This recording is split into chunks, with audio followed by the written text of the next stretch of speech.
So, I mean, we're getting to this point as many of us are starting to see that green is no longer becoming something special technically, but it's something that everyone has to have as part of their business plan or as part of their element to, you know, sustain corporate responsibility. So how do you stand out as a brand who has sustainability as your mantra? And I mean, this is probably more of a question for Zena and Tracy, so.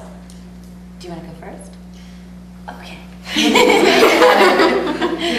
I just think that it's important to be really authentic about where you are in terms of green, and that always stands out. If you're being sincere, if you're being authentic. I mean, you know, my business is, the sustainability is a large part of it. It's sort of built in, which is great, you know, and but in a survey of the women who use my site, 98% said that the primary reason that they came was to save money.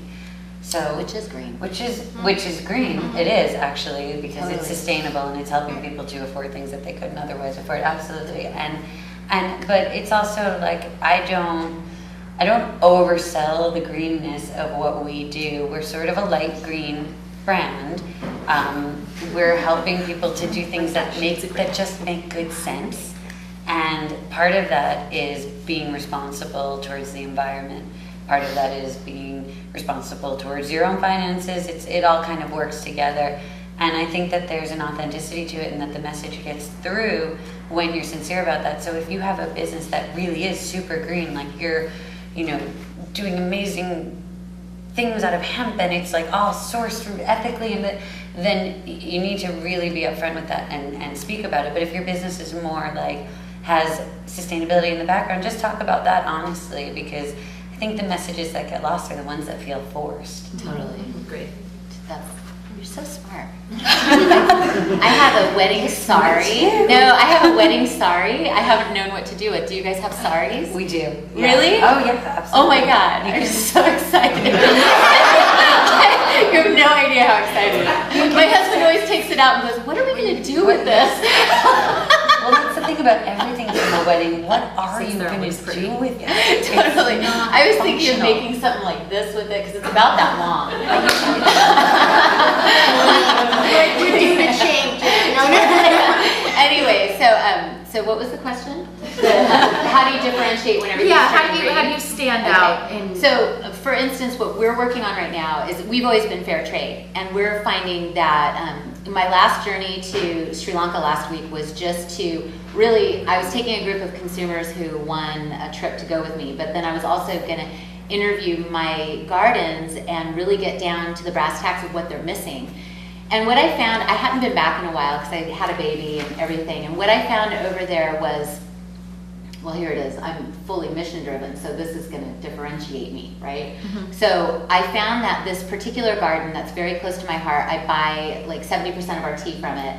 I was married there.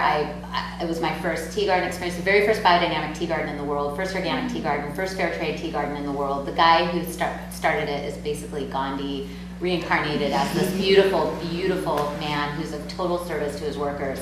But what I found was so much what's costing him annually to build the housing and retirement homes. There's no retirement plan for tea workers, and all this stuff is costing about, you know, I'll use a rounded up number, like $200,000 a year. And what he's getting from the fair trade premium was only $17,000 a year last year, because he had to pay a huge audit fee that I thought I was paying for, and I didn't realize it's no longer, the rules changed last year, and I was too busy having a baby to like realize that he was going to have to now pay the multi-$1,000 audit fee, and they're already struggling.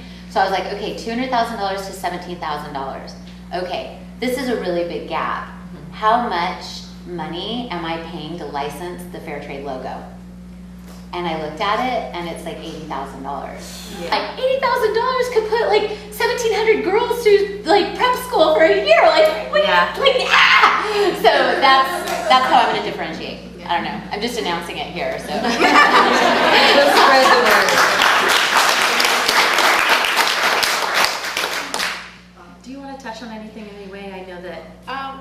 I think I wanted to say, I think what Tracy was saying, I think what I differentiate green is that we all have different shades of greens, you know, like what you were saying.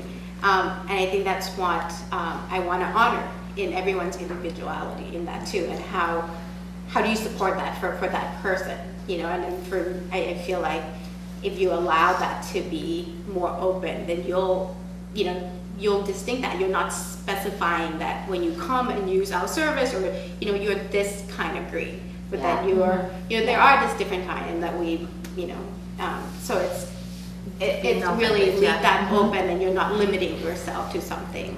Yeah, Of course. I think being authentic, we're all saying, is Yeah, the differentiator. I agree. Yeah, have to be honest. Yeah.